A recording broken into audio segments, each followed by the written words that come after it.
Welcome to the Arizona Civics Podcast, where we focus on strengthening civic education in Arizona. Our mission is to support educators, engage with experts, and connect with community leaders to enhance civics for students across the state. We're excited to have you tune into the podcast as we elevate civics for educators and students in the Grand Canyon State. Along the way, we'll be joined by some longtime colleagues and friends, along with some new friends who share our passion for civics and Arizona. I'm your host, Liz Evans, Program Director for Civic Education and Outreach at Arizona State University's Center for American Civics. Let's work together to make a difference and inspire the next generation of citizens.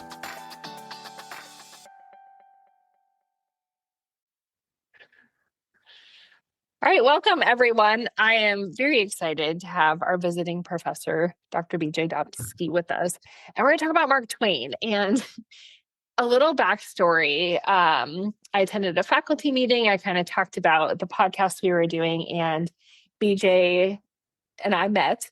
And at first I was like, what does Mark Twain have to do with anything? I mean, I've read Mark Twain, but the more we talked, the more I got excited. And when we hopped on our call today, I told BJ, I am so excited to talk about this because this is stuff I didn't even know. So we're going to start with one question, BJ. Okay. So Sure. Mark Twain he's one of the most famous Americans of the 19th century, right? People know who Mark Twain is. So from your perspective, what does Twain's work reveal about the American character and also our democratic experiment? Yeah. So, first of all, Liz, thank you for having me on. I'm thrilled to be here. Of course, I'm delighted to be in sunny Tempe and while I'm missing a little bit of the New England fall back in Massachusetts in a couple of weeks, I will not be missing the freezing rain followed by snow and ice. So I'm thrilled to be here, and of course thrilled to be on your podcast. This is really terrific what you guys are doing, and happy to contribute to it.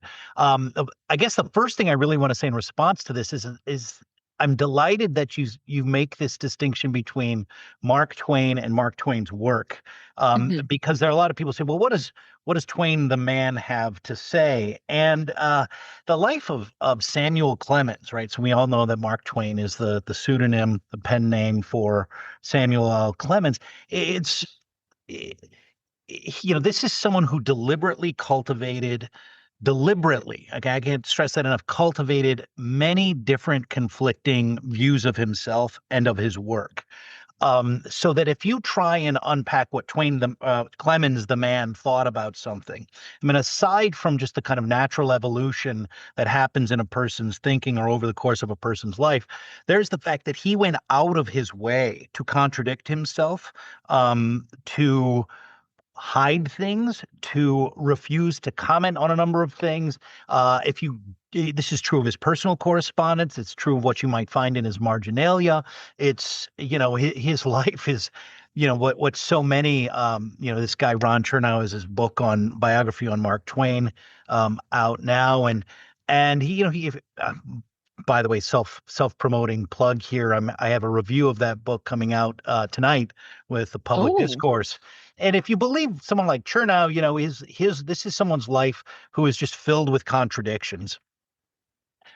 Mark Twain was simply too brilliant for that. And as other scholars have shown, he did this intentionally, right? So if you simply try and deduce what Twain or Samuel Clemens, the man, thought by looking just at his life or his correspondence, his travels, his business dealings, all that stuff, you're not going to get very far. So focusing on the work is a different thing entirely. And that's very important because the work is cagey enough on its own, right? It's very artful. Twain says in a number of places that he wrote esoterically, that he went out of his way to teach and preach, but that teaching and preaching could only be effective if you did so indirectly. He says that, genuine biography, genuine humor, genuine parody, all of that has to work through subtle indirection. So piecing Twain's work together to pull out its wisdom is tricky business, right? But there's plenty of evidence to suggest that there's a unity at work in his work that may not be detectable in his life or his personal correspondence or his relations with his wife Livy or his daughters or anything like that. So the work is where to go. The work is where to go if you want to really kind of grapple with what Twain thinks about America, American character, and American politics. Uh, Now, if I were to boil it down, right? I mean, we could be here for a long time. If I were to boil it down, I'd say, look, I think the most important thing, or arguably the most important thing that Twain reveals about America and American character is that our community, our democracy, our regime has the potential to do what almost no regime ever in the history of politics. And I'm here to tell you, Twain read everything, right? He read everything. Mhm. He was familiar with if it had been printed, he was familiar with it. Okay. So I feel fairly confident in saying that he could judge, look, this country can do, this regime can do something that no other regime or political order has effectively done ever, which is effectively marry a kind of commitment to democratic equality, to political liberty and popular consent, to capitalism, so the spread of wealth that's attendant upon that, and a commitment to kind of the scientific enterprise and all of the fruits of material comfort that produces. Our regime can marry all of that on the one hand, right, Mhm. with a kind of openness to and cultivation of aristocratic culture on the other hand, a kind of aristocratic taste for greatness and individual flourishing, right? So that there's this kind of marriage of popular politics and cultural aristocracy. It's there in Twain's work, right? There's a lot of caricature that goes on about Twain's work that I think would miss this, right? And one of the unfortunate effects is Twain then becomes subject to audience capture, right? This phenomenon of audience capture. But if you're able to distance yourself from that, to liberate yourself from audience capture, it's there, and it's kind of shocking, right? Um, Now, striking a balance or affecting a balance between a commitment to democratic equality or egalitarianism on the one hand and cultural aristocracy on the other is extremely difficult. But I think Twain thought his literature was something that could affect this, right? That could pull this off. Um, I think what he had in mind was America at its best would be a political order that guaranteed widespread political equality, including maybe not universal suffrage, but something close to it, with um, with a real openness to human greatness, because only through the universal suffrage could you remove those kind of arbitrary and sometimes irrational obstacles that impede the flourishing of other human beings and their ability, be they male, female, white, or black, to contribute to the kind of elevation and refinement of our social, political, intellectual, and spiritual lives. I'll just give you one quick example from his literature that might be helpful here, right? And by the way, while we're talking about this, I'm not sure how familiar your audience is with Twain's body of work, but I'm here to tell you it is enormous. It's absolutely massive, right? I mean, yeah, you got the famous stuff, the Huck Finn and Tom Sawyer, and but you've Mhm. got four massive travelogues. You've got you've got nonfiction works on Christian Science. You have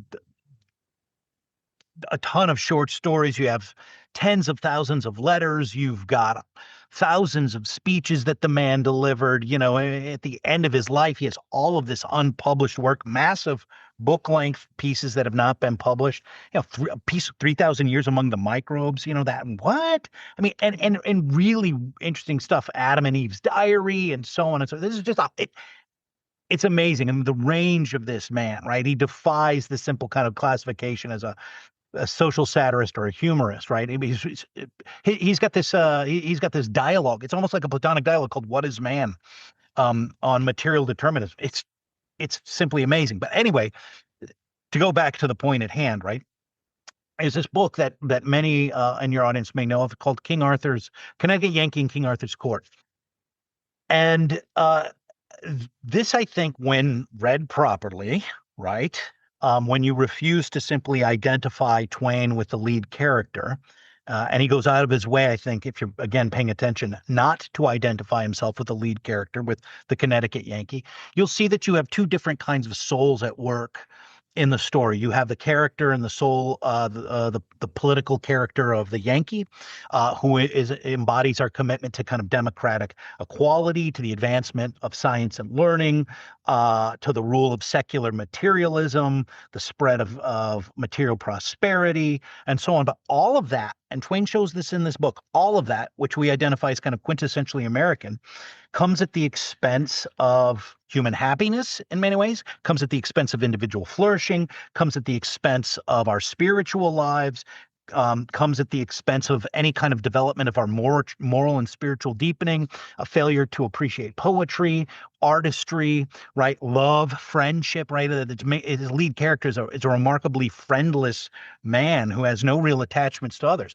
And then you have on the other side, right, King Arthur and everything that Arthur stands for, right? He's the opposite, right? So in Arthurian England, right, his regime makes possible everything the Yankee seems to undermine: family life, a profound religious belief, healthy religious belief, moral virtue, right? A testament to great art and beauty and devotion and natural greatness, right? At one point, the Yankees even compelled to say, ever the cynic, the Yankee is compelled to say he's naturally great. He is a man. I used to think it was all trappings of his of the court life. No, he's naturally great, right? But the problem with King Arthur is that kind of community, feudal England, could only achieve this at the expense of political inequality, right? Or requiring political inequality by restricting human learning, by forcing others to endure an almost unimaginable material privation and suffering and so on. So, you might think that Twain is kind of a pessimist, and there are a lot of people out there who think he's simply pessimism. I think that's more a pose than anything else. I think what Twain thinks is that the American character is broad enough, expansive enough, and generous enough to include both of these elements, and that the book is really an invitation to America to say, look, you have a lot of good things, but those things come at a cost. The things you would reject also have benefits. So there's these trade-offs. You need to do your best to bring them together. Now, I don't think Twain is so simple-minded as to think all good things go together, right? No, of course not. There's tension here. There will be trade-offs. But, like great literature, great politics is not easy, right? Healthy, free politics that respects the fundamental equality of human beings while also recognizing the possibilities of human greatness. That's not easy. But Twain seems to think it's possible. And that book, Connecticut Yankee and King Arthur's Court, seems to be part of his broader invitation to get Americans to take this stuff seriously. So that would be my opening response to that excellent question.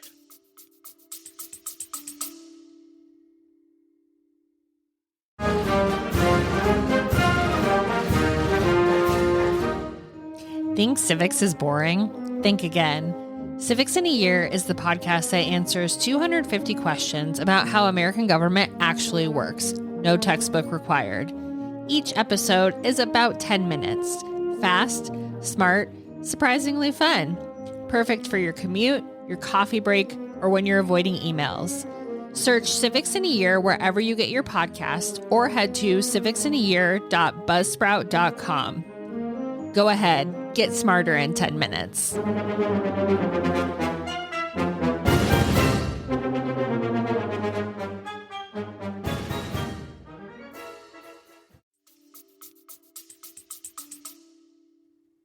I love that you're talking about literature and politics because, coming from a teacher point of view, I taught both English and social studies, my main thing being social studies.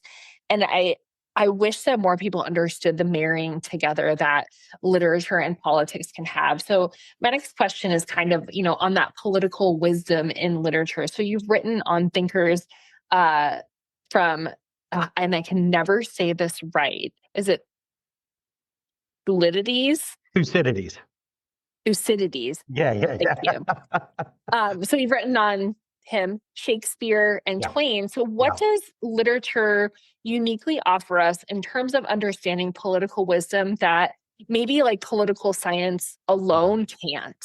Right, right. No, that's a great question, and I think it's something that really, more people who are interested in teaching civics and teaching Mhm. teaching politics and political wisdom, conveying political wisdom, should make greater use of our literary tradition because it's an extremely rich one, both speaking broadly in terms of the kind of Western literary canon, but also American novelists. It's an extremely rich resource for conveying wisdom but also shaping character, right? And this is, by the way, something that I didn't quite anticipate would happen in my career as I got started, was that thinking about how literature can help shape American character, Mhm. how the development of a political imagination is so critical to the shaping of character. But that is, in fact, what really great literature does. So I would just say a couple of things. I have a few points in mind that I think speak to your question. The first thing is, there's just a great joy and pleasure in reading literature that you can't, set aside political science textbooks, set aside, academic jargon and academic analysis. I mean, even just picking up something like, Aristotle's Politics. Whoa, boy, that, I find it incredibly meaningful, and incredibly fulfilling, but I do not, my first encounter with it is not pleasure. I hate to say, maybe that says more about me than Aristotle, but the first thing I would say is, good literature should induce a kind of pleasure. There should be Mhm. an experience of pleasure here, um, and I think that's true because human beings just take a natural joy in seeing their nature displayed for them. Right? I mean, they're Yes. not conscious of it when they're experiencing it, but, you know, people like to go to plays. Why do people like to go to plays? Because they like to see their humanity staged, whether it's outrageous situations or touching situations, triumphs or tragedies, whatever. They like to see their humanity staged, and there's this kind of spontaneous delight we take in that. And this is important to literature's ability to convey something important. I often think of the T.S. Eliot when he was asked about the difference between prose and poetry, and he says that genuine poetry communicates before it's understood, and that really strikes me as being. I mean, it's absolutely true, right? That you just before you sit down and you parse a great poem and you try and work it out, you just kind of get it, right? There's something you just understand about that. And so literature can do this too. And great literature does this partly by drawing us in, right? We lay down our guard, right? We set aside rational objections, right? If I start a course with something like, Locke's Second Treatise of Government, students are automatically going to start objecting, right? That's not right. This guy's claiming to teach me something and I can disprove him or I can refute him. But literature, you don't start that way, right? You set your guard down. Mhm. You don't start with, how dare you try and teach me something, right? But that's what they do. They get you to care about, say, a character. If you're reading a novel, you get to care about a character. Maybe you love them, maybe you hate them, right? But you now care about them. And you maybe you want to see them succeed or see them fail. And once the author's got you attached to the character, to the situation, now they can go to work on you, right? And before you know it, you're being educated, you're being transformed in a decisive way. And once you get done with a book, you're not the same person you were before. You've been transformed. And this, by the way, I would say is another reason why literature is so important to kind of what elevating or refining our aesthetic judgment, right?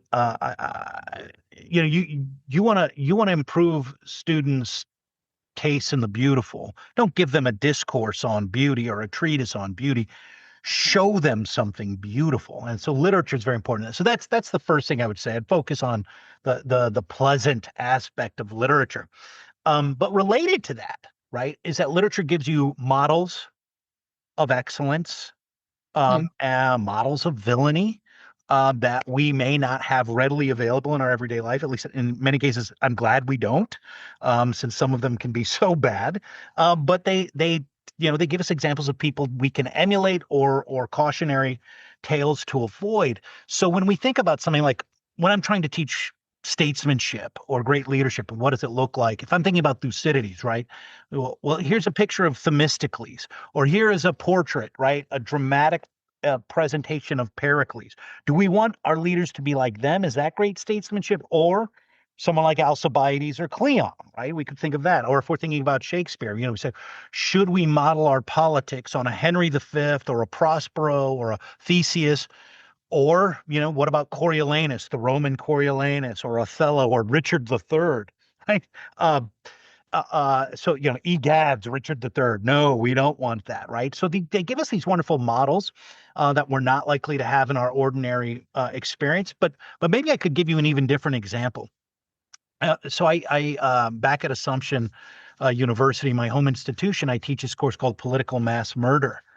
And, one of the sad lessons about that is we spend a lot of time focusing on communist regimes and all of the mass murdering of their own citizens that communist regimes have engaged in over the 20th century.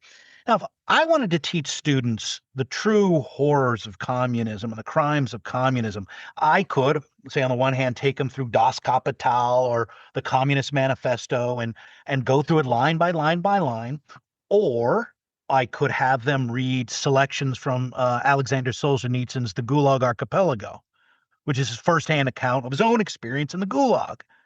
Now, what do you think is more likely to leave an impact on the student? What's more likely to influence them, right? This kind of academic commentary on the Communist Manifesto, or getting them to live with Solzhenitsyn in the Gulag, right? My vote's on the latter. And I think that's, by the way, another reason why it's so critical for our students who are going to be the citizen rulers of America's future to have this really rich background in literature, right? They need to have their judgments formed by good literature, right? Oh, two more points. If I know I'm going I'm like, on. you can keep talking. I have No. honestly, I got my little notepad out and I already am like filling things up here. So right, one of the other great things about literature is it prompts us to live the lives of others, right? To live along with them. And when we do that, we get to evaluate their decisions. Would we have done that? No, don't do that, we say. Stop. No, you're making the wrong choice. You're picking the wrong guy, whatever this is, right? Someone, these certain love stories we have, right? Mm-hmm. Now, that gives us an experience, again, we might not ordinarily get. And in fact, it gives us an experience we might not want to have to learn from, right? There's certain things we just shouldn't have to learn on our own because it's simply too expensive. So again, you know what? Well, think of Shakespeare, right? Do you really want to have to live the love affair of Romeo and Juliet or Antony and Cleopatra just to learn that this leads to disaster, death, and misery? No, it's too late, right? Don't do that. So literature gives you this counter experience, right? It gives you this experience so that you can save yourself. You can learn from their failures, right? You don't want to have to learn firsthand what it's like to have a friend like Iago, to know that it's bad to have an associate like Iago, or in the case of Thucydides, to turn your political community over to a guy like Nicias or even Cleon. Bad idea. Don't do it, right? So I think that's important. And then finally, I'm thinking a lot lately about the cultivation of political imagination. And in some ways, it's just simply important, right? It's just simply important. Like if you take a Plato or an Aristotle or Shakespeare or Twain, they're wiser than we are and wiser than we can hope to be. And that presents a kind of challenge for us, because if we simply go to their work thinking, okay, they're just going to take all this wisdom and just dump it into our heads.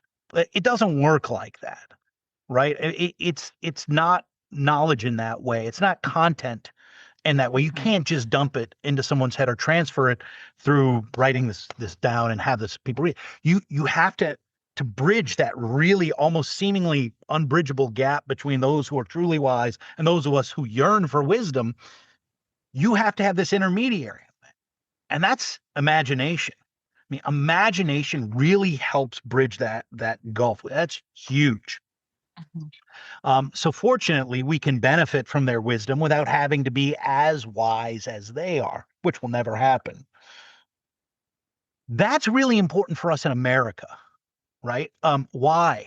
Well, because America is a particularly imaginary kind of community. When you think about it, our whole political order is founded in ideas about the human person, about the rights we have, about what constitutes legitimate government. The founding of our government was done by argumentation, right? These are people Mhm. engaging in rational deliberation with each other. So we got these founding ideas that we're arguing over. One of the things I really love about America, it continues to just give me goosebumps, even in my ripe old age, is that anyone in the world is a potential American. And that's important because it means America isn't just reducible to a place or an Mhm. ethnicity, or a race or a tribe or religion, right?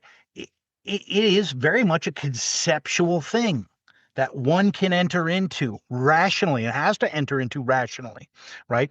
And so that means then that if you're going to have an American civic body that is up to the task of preserving its liberty, it's got to have a good political imagination, right? It has to be not just so that it's peopled with good models to emulate and bad models to avoid, but so that it can actually think well about what America is and can be. And so again, literature does this in a way. It builds that imagination that's absolutely indispensable to the success of the American political order.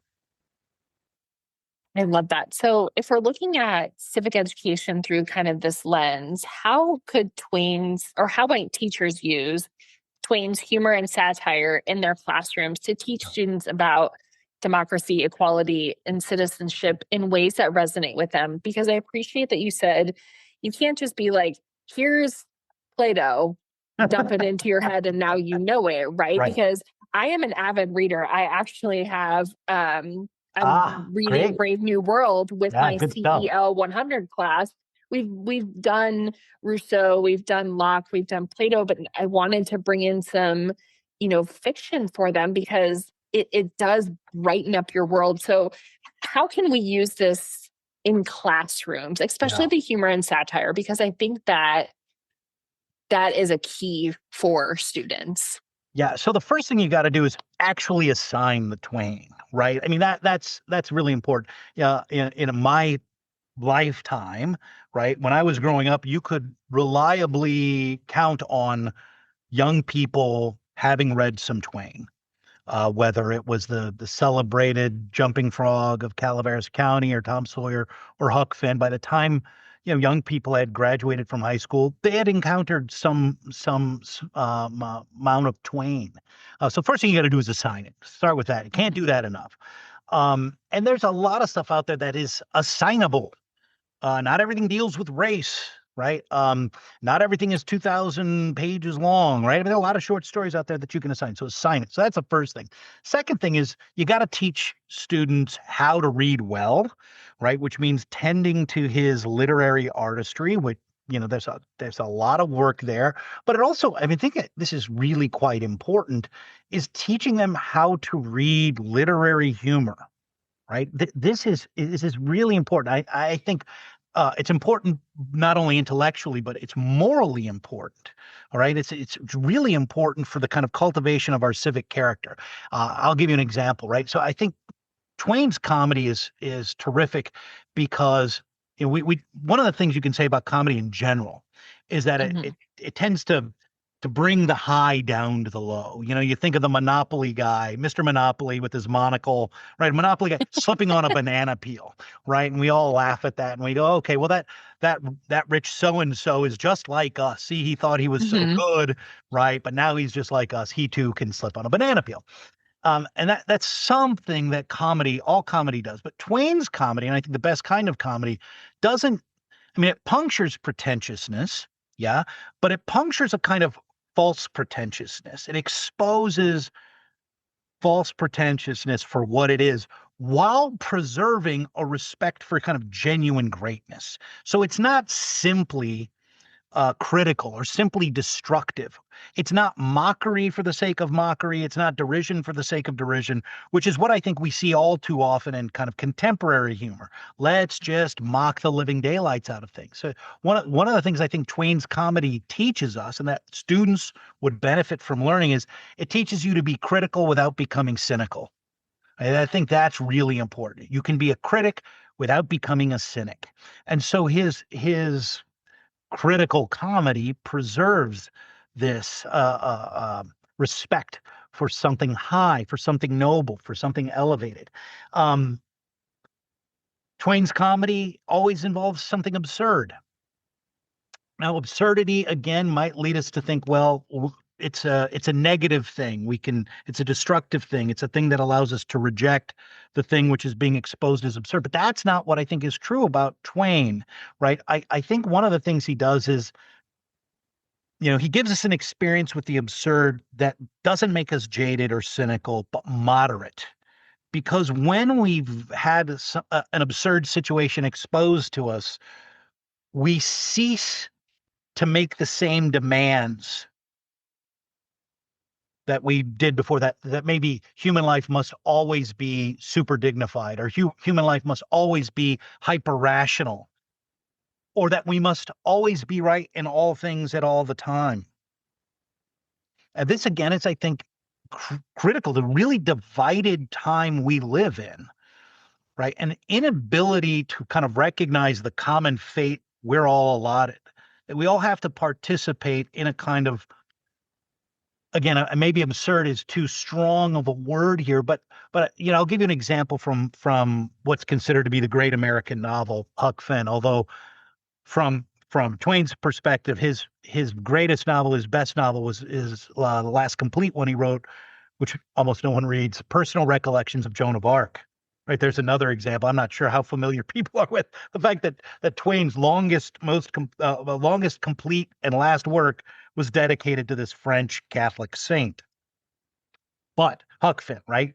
And here I have to give credit where credit's due. I have a colleague in Australia, Ivan Keneally, who has written a wonderful review of Percival Everett's book James, which is a reworking of Huck Finn from the perspective of Jim. Hmm. And anyway, Ivan Keneally has this wonderful review. It's going to be coming out in a forthcoming issue of County Highway. It's a print magazine. They still exist, believe it or not. It's a print magazine published by Walter Kearns and David Samuels. Anyway, one of the things that Keneally's reading of Huck Finn shows is, both Huck and Jim share a common fate.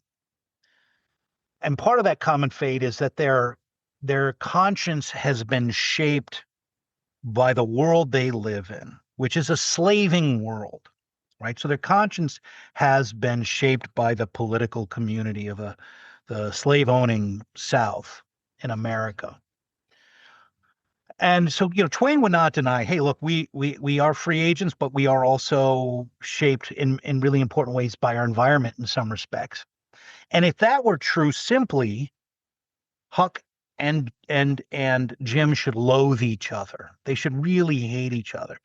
But you read the novel and you see they don't come to hate each other at all, right? They see beyond, or get beyond, the deforming effects of their conscience, as that conscience had been shaped or misshaped by reigning social codes. And so they learn to testify to the fundamental humanity that belongs to both of them. Now, to be clear, Twain doesn't think we should simply get rid of all social conditioning, right? And, man is not by nature good, right? We are not by nature morally virtuous. We require civil society for the cultivation of our moral virtue. But that civil society, as the novel shows, can be profoundly deforming, distorting, corrupting. So there's, the human person is caught between the need to depend on society for its moral cultivation and moral discipline and moral structure, and the human person has to push back against that too. They have to strive to achieve some liberation from the deforming and distorting elements of that. Both Huck and Jim have to do that. So this is this is what I mean by calling the situation kind of absurd. You need society to help cultivate and provide some kind of moral discipline to man's nature, but man's nature to reach its true flourishing has to push back against that forming social effect. And so both Huck and Jim, I think this is part of the core recognition of their humanity. They realize they're both in the situation together, and they they have to recognize it as an absurdity, and in doing that, there's a kind of mercy and reconciliation that becomes possible. So if your audience is hoping for some pat answer here, I don't have one except to say that I think we live in this incredibly bitterly divided time, right? And Twain is living at writing about a far more bitter time than we have, right? He's writing in the wake of a terrible civil war and showing how we might see the kind of grounds for recovering our humanity and our humane respect for each other, despite the fact that both Huck and Jim in some ways should loathe each other, right? Maybe not Huck loathing Jim, but I'll say this at the end, despite his nobility, right? Despite his noble efforts to help Jim free himself, Huck still says, I don't want people to know the role I had in liberating this guy. I mean, he can't fully or has yet to fully free himself from the distortion and prejudices of the society in which he was raised. So, there is a way in which, I think we have to exercise some grace here too when we think about Huck and we think about Jim, we think about Tom Sawyer in the novel. They're not perfect.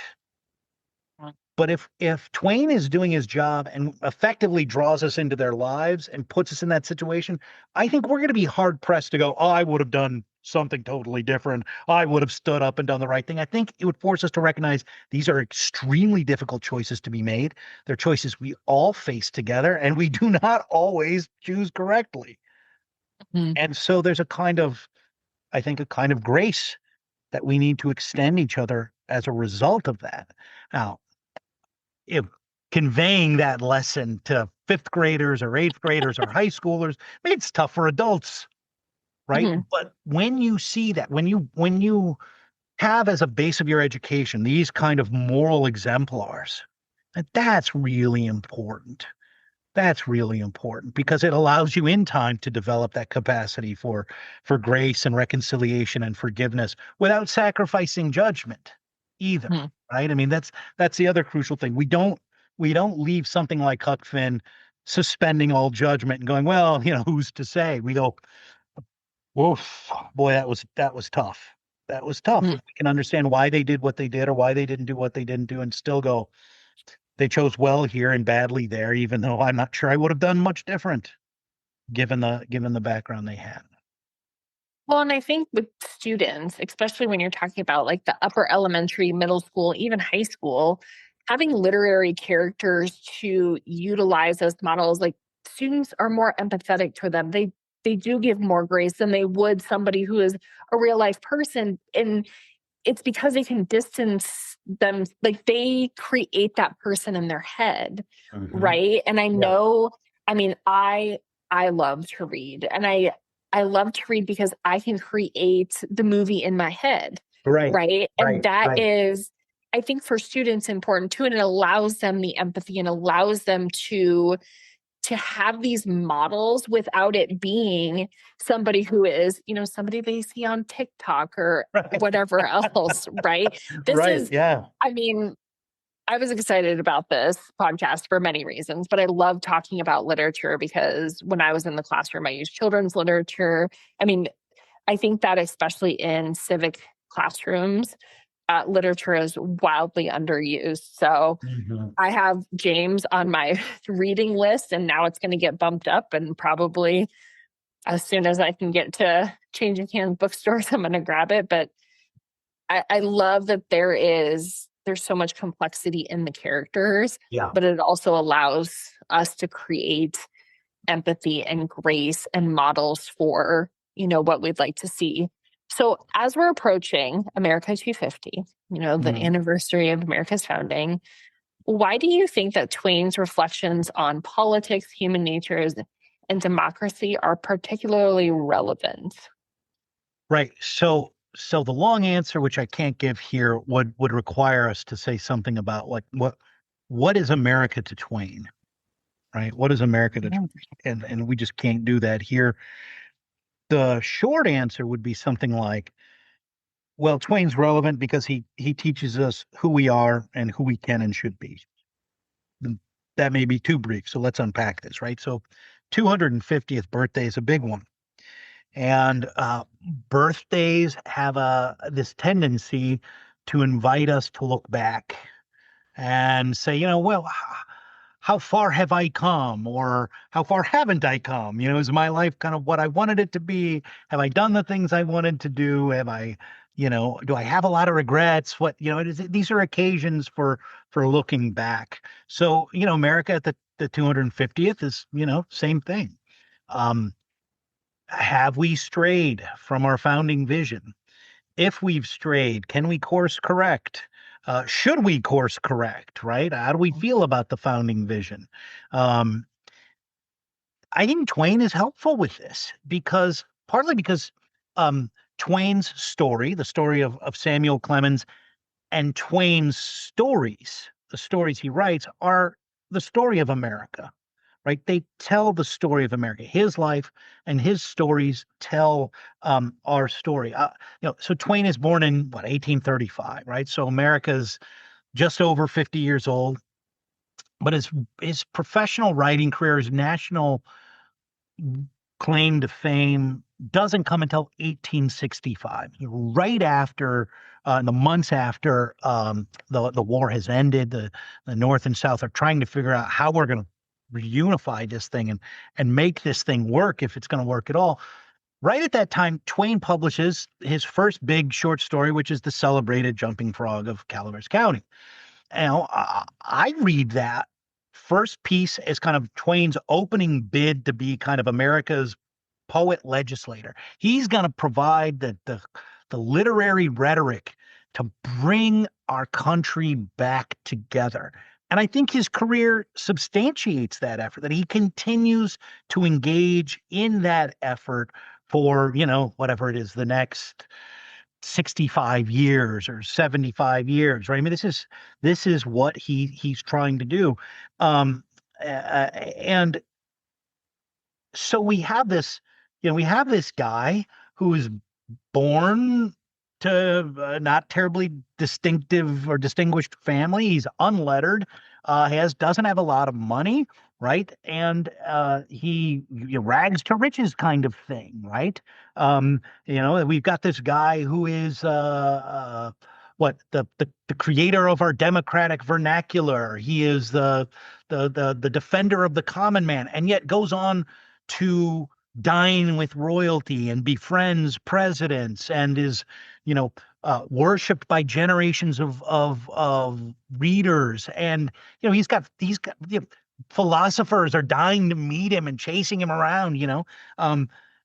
His story is kind of like America, right? America starts off as this kind of backwater Western upstart, and right by the end of the 19th century, we're one of the major players in global politics, right? So Twain's life kind of dovetails nicely with the growth of America. So I think in many ways, studying America just seems like such a massive thing to do and hopelessly large. Fine, narrow it down. Let's study one man. This man, right? As I say, he wasn't just rags to riches. He was rags to riches to rags back to riches. I mean, this guy was all over the place, right? So when we're thinking back, how far have we come, America? How well have we done? Well, let's look Mhm. at Twain and let's ask ourselves, did Twain give us a pathway to refound ourselves in the wake of the North-South conflict? Did he show us a way in which we can marry successfully or effectively our concern with democratic equality to a kind of appreciation for individual human flourishing, individual excellence, true greatness.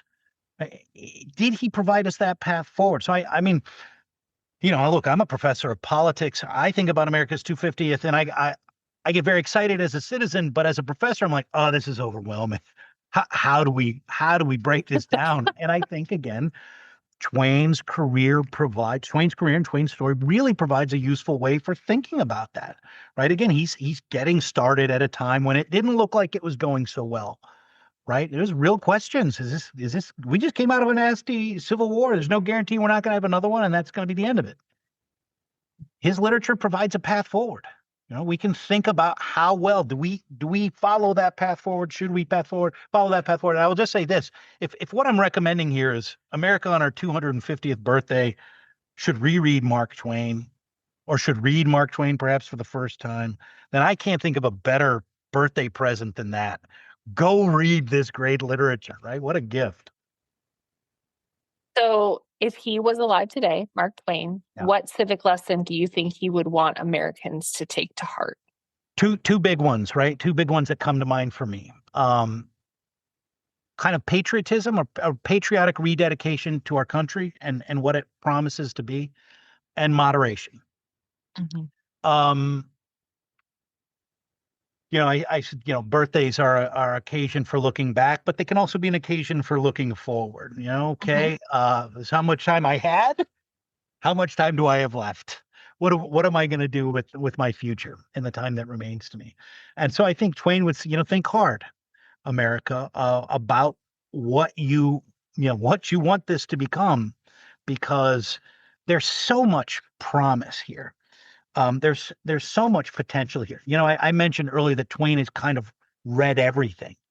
And it's true. I'm not being facetious. I mean, I think if it had been printed, he read it, and not just in English. I mean, the man knew German, he knew French, he knew Italian. He had picked up some ancient Greek and some Latin. And this is really remarkable. Wow. Yeah, no, it's really impressive. Again, he likes to play the kind of common man. Aw, shucks, I'm just some avuncular fella chomping my cigar, dropping some homespun comic yarns on y'all. No, this guy was one of the rarest geniuses America has produced. So I would say, given his reading, given his experience with the world, he really did have a grasp of what kind of rare and precious experiment we had here, and the possibility here. I mean, I think sometimes he got very angry with America. I don't always think that anger was a front. I think that anger many times was serious, because we were missing this really incredible opportunity and at risk of throwing it all away. And that, again, opportunity is, look, you can have political liberty here. And with that political liberty comes political equality. But that doesn't mean you should deny the possibility of human greatness. And some of that human greatness is evinced in the pages of Mark Twain's own work. And I think he is itself an embodiment of what American greatness can be and become, which is, again, a remarkably cultured, generous, refined, elevated human being without being the monopoly man, right? Yeah. So I think Twain would say something like, I want you to try and defend that, preserve that, love that, right? He was a huge critic of this kind of thoughtless patriotism, the my country right or wrong kind of patriotism. He was a savage, relentless criticism of that. But when it came to what America could be, the promise it contained within itself, I think he would say, rededicate yourself to that. And again, this is really important at a time when so many Americans, and we're seeing this across America today, certainly in America's institutions of higher education, where a lot of our college-educated students are being taught that America is the source of all that's wrong with the world, and we shouldn't fight to preserve it, and we should fundamentally transform our political order in a direction at odds with our founding vision and in a very different direction. I think it's profoundly dangerous. And I think Twain would caution us, don't do that, because you're going to throw away something really beautiful, precious, and rare. So a kind of rededication to America and what she represents at her best. Moderation, that's the second big thing I think I would take away at Twain with you guys got to moderate yourselves. And I've talked about this a little bit already with respect to the kind of moderation affected by his comic irony or comic absurdity. So I'm not going to repeat myself on that here, but I will say there is a way in which a lot of Americans have this unbridled, unquestioned confidence in the possibilities of science and reason to give us all the answers all the answers to the problems that we face as moral, political, material beings.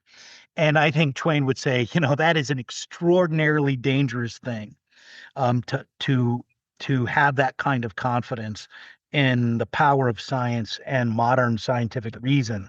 That one of the things, I mean, look, he was fully aware of the kind of the practical miracles of modern science. He funded a lot of projects that would promote technological innovation. Practically, well, he bankrupted himself in one case. He'd thrown so much money at a particular project. So he's not simply a Luddite. He's not someone who simply wants to go back to the 6th century at all, right? This is not someone who wants to return, but he's also very much aware of the limits of scientific progress, right? So I think and some of those limits are exposed when science eclipses, or when our obsession with science, or our emphasis on science eclipses what makes man man, and takes away our focus from our moral, spiritual, and intellectual development. And so I think Twain would say, stop doing that. And again, if you go back and, he has characters like this throughout his corpus. But you look at Hank Morgan in Connecticut Yankee, and his life and his fate, which is not a happy one, is a testament to this warning.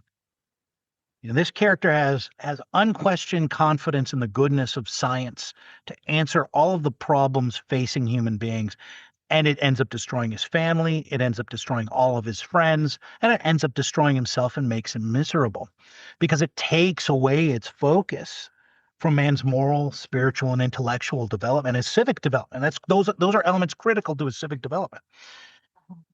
So I think Twain would say, love science. I don't want to go back and live in the non-scientific world of the 6th century or something like that. But there are dangers with modern science, and we need to be extremely mindful of them, so that we don't throw out what makes us distinctly human in our effort to pursue greater material comfort and prosperity. So those are the two things I think that I would really focus on. I mean, Twain is endlessly deep. Yeah. He's endlessly deep. You could do a lot more than what I've said already, but those, I think at this present moment of the challenges we're facing, I think those are two things he would come out and say, yeah, America falls short of the glory a lot of times. You want to see some searing political criticisms, read Twain on America's foreign policy in the Philippines. In fact, I think there was recently, just the other day, a piece published on America's foreign policy in the Philippines in the New York Times, that also cited Twain. He savages Roosevelt, and he savages American foreign policy in the Philippines. So he's not, he's not some benighted, USA, we can do no wrong. On the contrary, I mean, you're not going to find a more upfront critic of American shortcomings. At the same time, right, he also recognizes the greatness and the promise that America retains, and man, we can't lose it, because you throw it away, right? It's not a boomerang. You throw it away, it ain't coming back. Right. And the history with which he was so intimately familiar would have taught him this. These things are extraordinarily rare. They're extraordinarily precious. They're extremely fragile. You break them, that's it. And so I think Twain would say, be very, very careful, guys. You're at risk of breaking this. I appreciate the reflection piece, right? Because I connected with that. Like, oh, on your birthday, you think, here's the things I've already done, and here are the things I still want to do. And it's a perfect time for Americans to think that. And I have a list of things I'm going to make sure are in our show notes, but I will make sure to email them, because you brought up so many.